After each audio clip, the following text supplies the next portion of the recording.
Cette semaine, comme on parle de verdissement urbain, je me suis rendu à Saint-Jean-sur-Richelieu, ma ville natale, pour faire un petit topo concernant le bois Douglas, un des derniers milieux naturels existants en Montérégie que la municipalité veut raser. En fait, ce n'est pas vraiment la municipalité, mais disons qui aide pas trop. J'ai rencontré des intervenants de Saint-Jean pour nous parler de la situation. Quand on parle de la problématique du bois Douglas, c'est qu'on parle d'une problématique d'un des derniers boisés en zone urbaine qu'on retrouve à Saint-Jean-sur-Richelieu. C'est parce que c'est pas d'hier que je vois ce qui se passe dans ma ville. Moi, je suis natif de Saint-Jean. J'ai pu voir comment la ville était quand j'étais plus jeune.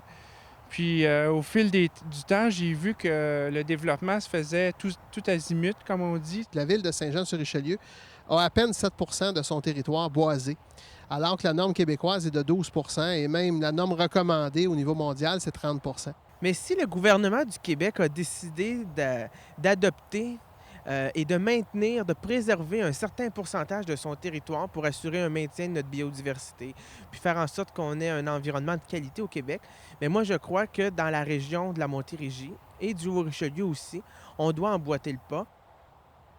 Il y a beaucoup de rumeurs concernant le boisé Douglas, à l'effet qu'il y a beaucoup de commerces qui vont s'installer là et on a déjà ces commerces-là dans un rayon de 2 ou 3 kilomètres. Est-ce que c'est nécessaire de détruire un boisé pour ça? Le fait de mettre d'autres commerces ici, ça va faire de la compétition à des commerces qui sont déjà dans la ville. Ça va faire peut-être des déplacements d'emplois, mais au total, ça ne va pas nécessairement augmenter le nombre total d'emplois dans la ville. Il y a plusieurs personnes qui sont intervenues dans ce sens-là. Moi, ce que je dis, c'est que les citoyens ont le droit de s'exprimer, ont le devoir aussi de s'exprimer. Et si les gens sont favorables au maintien du bois Douglas, mais la parole est encore dans leur camp. Les éditorialistes de notre journal local, le Canada français, vous le diront, il n'y a jamais eu autant de réactions aussi longtemps à un dossier de ce type-là. C'est pas juste une minorité, là. Il y a eu énormément de gens qui se sont exprimés là-dessus. À ce moment-là, il s'agit que les élus soient représentatifs de la démocratie puis écoutent la voix des citoyens. Couper le boisé Douglas n'est pas une alternative souhaitable pour la qualité de vie des citoyens de Saint-Jean-sur-Richelieu.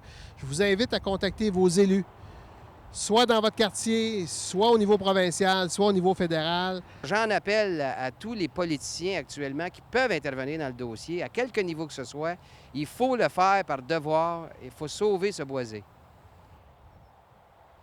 Ce à quoi on a affaire présentement, c'est littéralement l'histoire des lièvres et des lapins qui mangent des carottes. Les carottes, c'est un peu le bois Douglas présentement. C'est un peu les boisés en zone urbaine. Puis ces lièvres, ces lapins-là, bien, c'est un peu les gens d'affaires qui viennent de l'extérieur avec leur bulldozer, puis qui rasent des boisés pour faire de l'argent. Ils vont repartir ensuite avec leurs sous, et puis nous autres, bien, on va se retrouver avec des slabs en ciment, des slabs en asphalte, puis des commerces. Le problème qu'on a présentement et que les gens ne veulent pas nécessairement comprendre, c'est que les citoyens de Saint-Jean, ce qu'ils veulent, c'est pas qu'on se débarrasse des lapins puis des lièvres, il va toujours en avoir. Ce qu'on veut pas, c'est que la ville leur donne nos carottes puis leur donne nos salades gratuitement.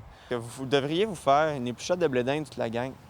Vous invitez dans le bec, puis c'est ça, vous lui faites un Christy de bon blé d'Inde, là. Mais tu sais, le meilleur de la bunch, là, vous lui donnez à lui avec un 2 piastres caché dedans. Puis vous lui dites, ça c'est pour toi, dans le bec. On espère que tu vas nous rendre l'appareil. Puis après ça, il faudrait qu'ils comprennent que vous voulez pas une autre épluchette de blé d'Inde, tu sais, mais il faudrait... En tout cas, il faudrait trouver la bonne tournure. Écrivez-moi, je vais penser à ça puis je vais vous l'envoyer. Quelque chose comme des blés d'Inde contre des milieux humides. En tout cas, c'est pas ça, là, mais quelque chose comme ça.